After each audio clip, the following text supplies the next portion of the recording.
Hello दोस्तों, नमस्कार। स्वागत है आपका अपना यूट्यूब चैनल लर्निंग जीएस वाला में। दोस्तों, इस समय एनसीईआरटी भूगोल क्लास 7 का सेशन चल रहा है, जिसमें हम क्लास 6 एनसीईआरटी भूगोल कंप्लीट पीछे वीडियो में करा चुके हैं, जो आपको हमारे प्लेलिस्ट में मिल जाएगा। और क्लास 7 एनसीईआरटी भूगोल का अध्याय 1 कंप्लीट हो चुका है। आज हम दूसरा कंप्लीट करने जा रहे हैं। तो चलिए शुरू करते हैं। हमारी पृथ्वी के अंदर, आज चैप्टर 2 का नाम है हमारी पृथ्वी के अंदर। माने आप इस शीर्षक से समझ सकते हैं कि हमारी पृथ्वी जो आप रहते हैं उसके अंदर की क्या पोजीशन है, क्या क्या वस्तुएं हैं, क्या क्या स्थितियां हैं। तो आज मज़ा आएगा इस क्लास को करने में, क्योंकि हम जिस पृथ्वी पर रहते हैं उसके बारे में जानकारी रखना चाहते हैं तो वह मिल जाएगी। तो चलिए शुरू करते हैं। हमारी पृथ्वी एक गतिशील ग्रह है। इसके अंदर एवं बाहर निरंतर परिवर्तन होता रहता है। क्या आपने कभी सोचा है कि पृथ्वी के आंतरिक भाग में क्या है? पृथ्वी किन पदार्थों से बनी है? कितना इंटरेस्टिंग आज का ये प्रश्न है कि आपके मन में यह बात जरूर आता होगा कि इस पृथ्वी के आंतरिक भाग में क्या है और ये किस पदार्थ से बनी है। तो चलिए, आज का सेशन बहुत ही मजा देने वाला होगा। तो पढ़ते हैं पृथ्वी का आंतरिक भाग। एक प्याज की तरह पृथ्वी भी एक के ऊपर एक सकेंद्री परतों से बनी है। पृथ्वी की सतह की सबसे ऊपरी परत को परपटी कहते हैं। देखिए, ये आपको सामने दिखाई पड़ रहा है। ये पृथ्वी, ये गोलाकार पृथ्वी है। और ये देखिए, ये सबसे ऊपरी जो सतह है, ये यहाँ का ये सतह, इसी पर तो हम रहते हैं। ये देखिए परपटी, ये परपटी है जिसे ये स्थल मंडल कहते हैं। और इसमें ये मेंटल क्रोड मैदान परत लिस्ट वाइज सबसे ऊपर मेंटल, फिर ये मेंटल्स और क्रोड मैदान, सीमा, बाह्य क्रोड, आंतरिक क्रोड। वैसे हम पढ़ेंगे, इसमें 3 तरह से हम चलते हैं: सियाल, सीमा और नीफे। ये 3 तरह के आपको विस्तृत जानकारी प्राप्त होगी। और ऊपरी परत को हम मेंटल कहते हैं। और चलिए, आप इसके बारे में अच्छे से हम समझते हैं। ये देख रहे हैं, अच्छे से इसको देख करके आप समझ सकते हैं। तो परत की परपटी कहते हैं, यह सबसे पतली परत होती है। तो प्रश्न उठता है कि जिस भूप्रपटी में हम रहते हैं उससे तो हम दिमाग में समझते हैं कि बहुत मोटी होती है, लेकिन नहीं, यह सच्चाई नहीं है। यह क्या होती है कि ऊपरी परत को परपटी कहते हैं और यह सबसे पतली परत होती है। सबसे पतली जो पृथ्वी है, ये पृथ्वी जो है, इस पृथ्वी के ये जो सिस्टम है भाग, इस भाग का सबसे पतली परत जो होता है वह परपटी होता है। पतली परत परपटी होता है। यह महाद्वीपीय सहती में 35 किलोमीटर, महाद्वीपीय सहती जो आपको आगे हम बताएंगे, महाद्वीपीय सहती में 35 किलोमीटर एवं समुद्री सतह में केवल 5 किलोमीटर तक है। तो ये प्रश्न बनता है यहाँ कि परपटी की मोटाई कितनी है पृथ्वी में। तो परपटी की मोटाई जो है महाद्वीप माने स्थल पर 35 किलोमीटर है और समुद्र में कितनी है? 5 किलोमीटर है। ध्यान रखिएगा, VVI इंपॉर्टेंट क्वेश्चन, कि परपटी की मोटाई पृथ्वी पर, महाद्वीप पर 35 किलोमीटर और समुद्र में 5 किलोमीटर होती है। ओके, चलिए आगे चलते हैं। महाद्वीपीय सहती मुख्य रूप से सिलिका एवं एलुमिना जैसे खनिजों से बना है, इसीलिए इसे Cl कहते हैं। तो परपटी की सबसे जो ऊपरी परत है वह किसका बना है?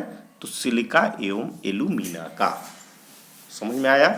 पृथ्वी की सबसे ऊपरी परत जो बनी है वह सिलिका एवं एल्यूमिना का बना है, जिसे Cl कहते हैं। C से सिलिका तथा L से एल्यूमिना। ठीक है, तो पृथ्वी के परपटी में सबसे ऊपर जो है Cl पाया जाता है, जिसमें सिलिका एवं एल्यूमिना होता है। ओके, चलिए आगे चलते हैं। ये देखिए, जो आपको महाद्वीपीय, परपटी या महाद्वीपीय और महासागर, ये देखिए, ये जो है महाद्वीप जिस पर कि हम रहते हैं, स्थलीय भाग, और ये देखिए महासागर, जिसमें कि इस महासागर में भूपर्पटी नीचे जमीन है ना कहीं 5 किलोमीटर है, और महाद्वीप की परपटी की मोटाई 35 किलोमीटर है। ठीक, ओके, चलिए अब चलते हैं। अब महासागर की परपटी मुख्यतः सिलिका एवं मैग्नीशियम की बनी है। समझ गया यार? महाद्वीप की परपटी किसकी बनी है? Cl की बनी है, जिसमें सिलिका एवं एल्यूमिनियम मुख्य रूप से पाया जाता है। और महासागर की परपटी जो है वह सीमय है, उसका नाम, जो सिलिका एवं मैग्नीशियम की बनी है। C से सिलिका, मै से मैग्नीशियम। समझ गए आप दोनों में अंतर? परपटी के नीचे मेटल होता है, अब परपटी के ठीक नीचे क्या होता है?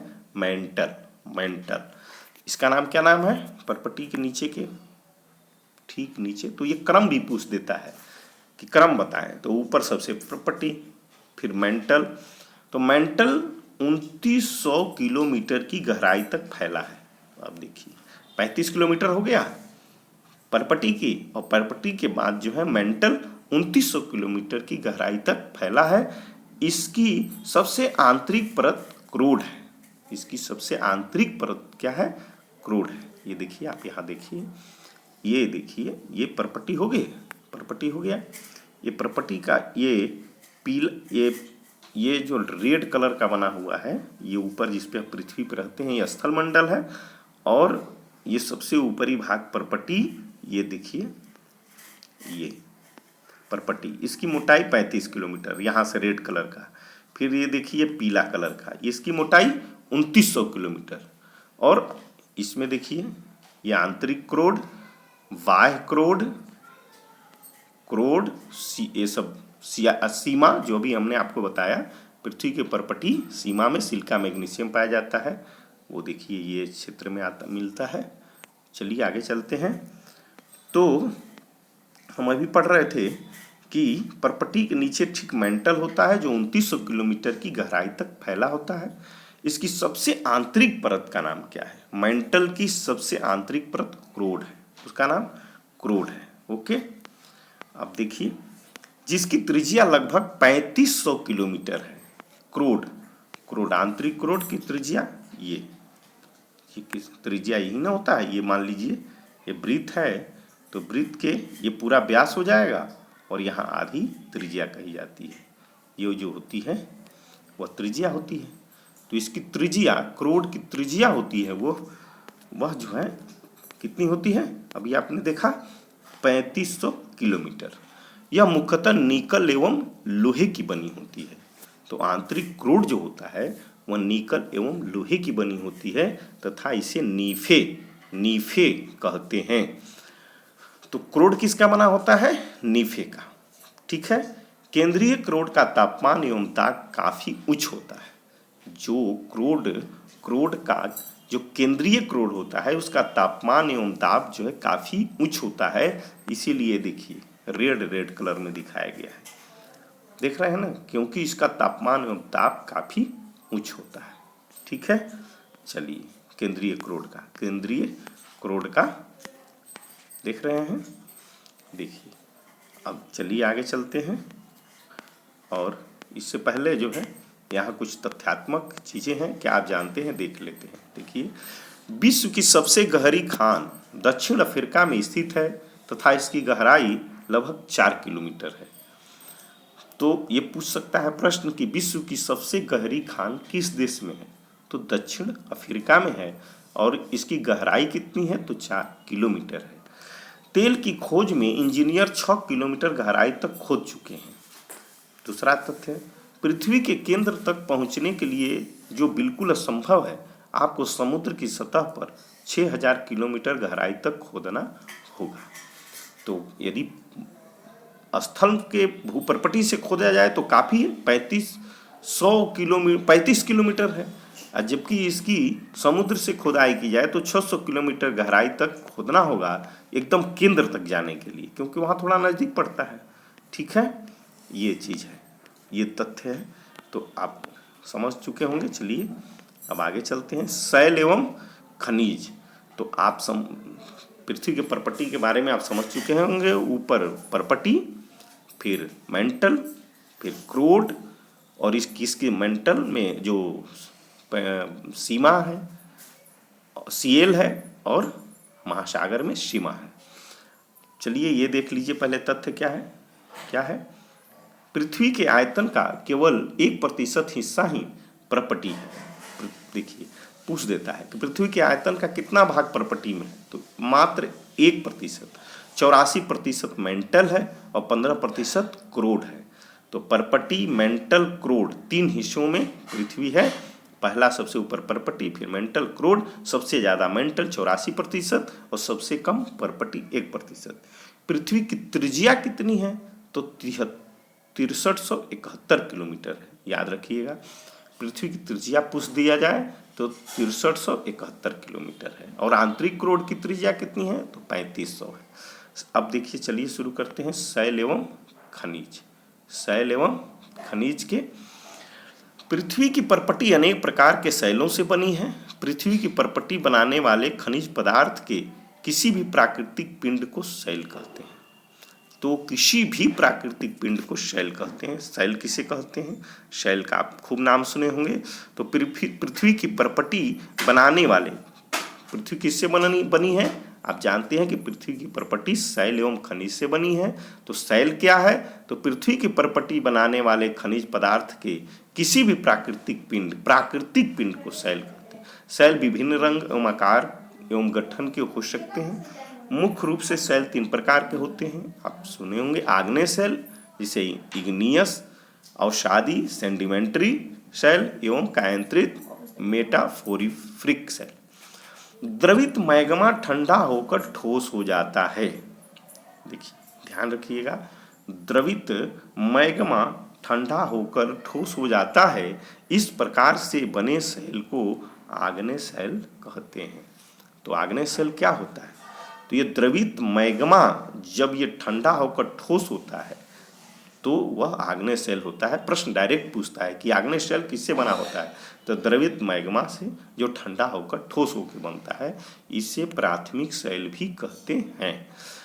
प्राथमिक शैल कौन है, आग्नेय शैल। आग्नेय शैल 2 प्रकार की होती है, अंतर्भेदी शैल एवं बहिर्भेदी शैल। ये भी 2 प्रकार का होता है।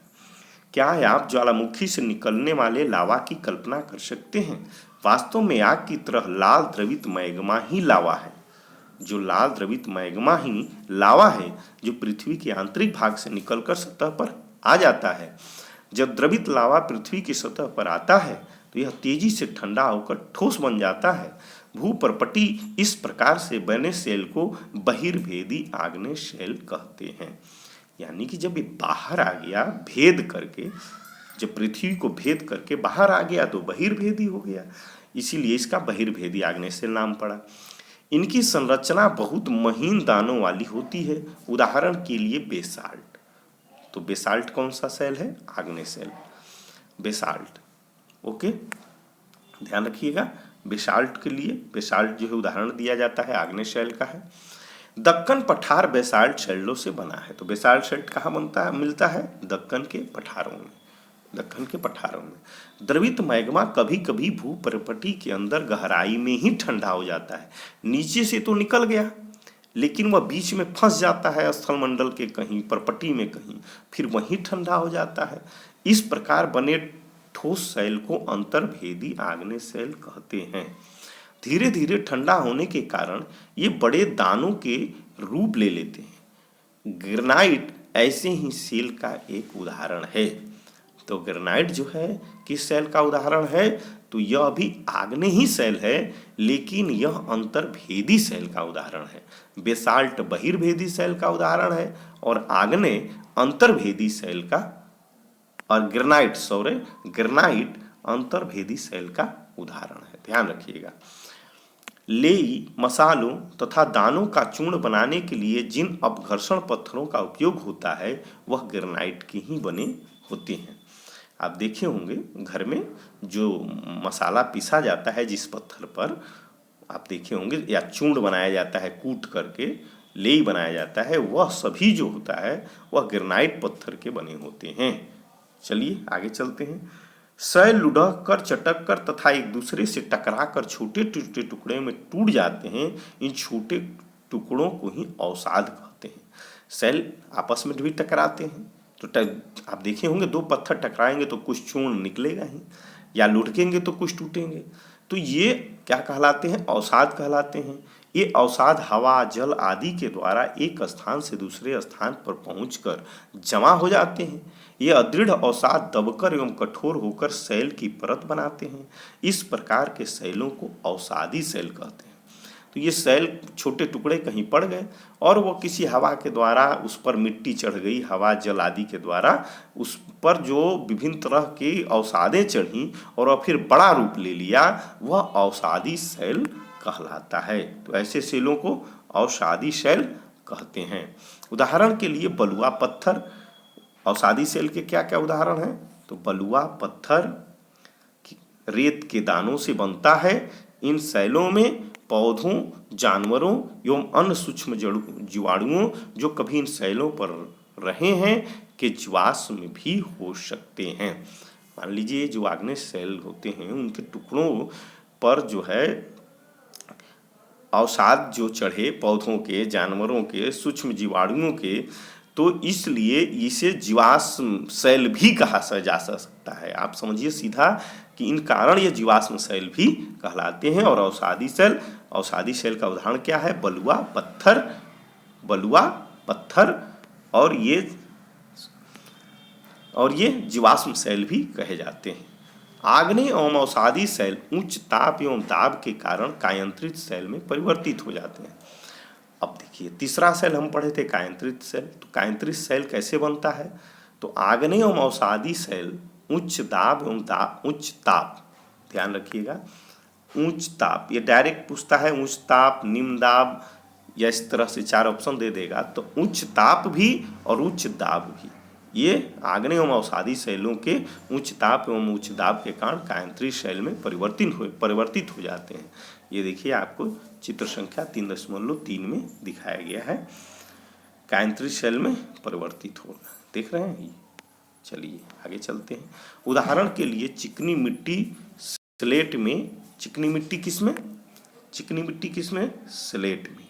चूना पत्थर किसमें? संगमरमर में परिवर्तित हो जाते हैं। तो चिकनी मिट्टी क्या होती है? तो चिकनी मिट्टी जो है अवसादी होती है, चूना पत्थर भी अवसादी होता है। और यह किसमें परिवर्तित होता है? तो संगमरमर में और स्लेट में। चिकनी मिट्टी स्लेट में ये पूछता है और चूना पत्थर संगमरमर में परिवर्तित हो जाते हैं। चलिए आगे हम चलते हैं। ये देखिए शैल हमारे लिए बहुत उपयोगी हैं। कठोर शैलों का उपयोग सड़क, घर एवं इमारत बनाने के लिए किया जाता है। आप पत्थरों का उपयोग कई खेलों में करते हैं। उदाहरण के लिए 7 पत्थर, पिट्ठू, चिबिड्डी, अष्टापू या किटकिट, 5 पत्थर गिट्टी में। देखिए याद रखिएगा, कभी ये पूछ देता है कि 7 पत्थर से कौन से खेल के सामान बनते हैं? तो पिट्ठू और चिबिड्डू, अष्टापू या किटकिट, और 5 पत्थर गिट्टी आदि। आप अपने दादा दादी, माता पिता, पड़ोसियों आदि से पूछकर कुछ अन्य खेलों की जानकारी भी प्राप्त कर सकते हैं। ये देखिए ये आपका, ये देखिए लाल किला, ये दिल्ली का लाल किला है। तो किस पत्थर से बना है? लाल बलुआ पत्थर से बना है, ठीक है। और ताजमहल सफ़ेद संगमरमर से बना है। सफ़ेद संगमरमर से ताजमहल और लाल बलुआ पत्थर से लाल किला बना है। चलिए आगे चलते हैं। आपको जानकर आश्चर्य होगा कि किन्हीं निश्चित दिशाओं में एक प्रकार की शैल चक्रीय तरीके से एक दूसरे में परिवर्तित हो जाते हैं। एक शैल से दूसरे शैल में परिवर्तन होने की इस प्रक्रिया को शैल चक्र कहते हैं। शैल चक्र, चक्र माने ये चलना, तो परिवर्तन होता। आप जानते हैं कि द्रवित मैग्मा ठंडा होकर ठोस आग्नेय सेल बन जाता है। यह आग्नेय सेल छोटे छोटे टुकड़ों में टूटकर एक स्थान से दूसरे स्थान पर स्थानांतरित होकर अवसादी सेल का निर्माण करते हैं एवं उच्च ताप एवं दाब के कारण यह आग्नेय एवं अवसादी सेल कायांतरित सेल में बदल जाते हैं। अत्यधिक ताप एवं दाब के कारण कायांतरित सेल पुनः पिघलकर द्रवित मैग्मा बन जाता है। फिर देखिए इसी को सेल चक्र कहते हैं। ये कायांतरित तक जब पहुंचते हैं तो कायांतरित में क्या होता है कि अत्यधिक ताप एवं दाब के कारण फिर ये द्रवित होकर फिर मैग्मा बन जाते हैं। यह द्रवित मैग्मा पुनः ठंडा होकर ठोस आग्नेय सेल में परिवर्तन हो जाता है। यह सच्चाई है कि किसी भी वस्तु का जो है हमेशा ट्रांसफर होता है, फिर वह ट्रांसफर होकर के, जैसे पानी है, पानी बर्फ के रूप में ठोस बन जाता है, फिर वाष्प बन जाता है, वाष्प के बाद फिर पानी बन जाता है। तो ये चक्र चलता है, तो इसे शैल चक्र कहते हैं। ये देखिए आपको दिखाया गया है, आप देख रहे हैं। ये देखिए आग्नेय सेल है यहाँ, ये देखिए आपको आग्नेय सेल है और आग्नेय सेल जो है यहाँ बन गया, देख रहे हैं, अवसादी सेल। और ये अवसाद फिर कायांतरित में बदल गया, कायांतरित फिर क्या हुआ, मैग्मा बन गया।